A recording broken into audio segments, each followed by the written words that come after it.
She was the most beautiful bride anyone in the village had ever seen, and she has been waiting at that altar for 200 years. Every small town has its haunted place. Ours had the Witmore Chapel. Nobody went inside. Nobody even walked too close to the iron gate after dark. But when my cousin dared me to spend one night inside on the eve of her anniversary, I figured, how bad could it be? I found out fast. The moment I pushed open those chapel doors, the temperature dropped hard. Not gradually, instantly. Like stepping into a freezer, candles that nobody had lit flickered along the aisle, casting long shadows across the pews. And at the far end of the altar, in a dress so old it had turned the color of smoke, stood a woman. She turned around slowly. I want to tell you her face was horrifying, monstrous, something that would make you scream and run, but it wasn't.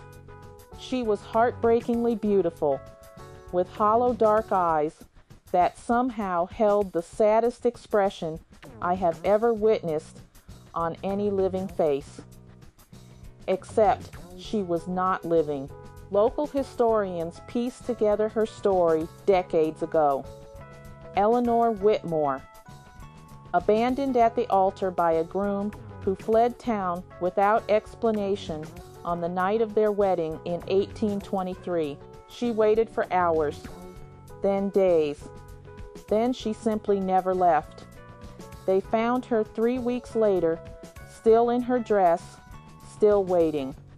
The official cause of death was listed as exposure, but everyone who knew the chapel whispered something different. She chose to stay. And here's the part that nobody likes to talk about, the part that made my blood genuinely cold that night. Eleanor does not haunt the chapel out of grief. She haunts it out of purpose.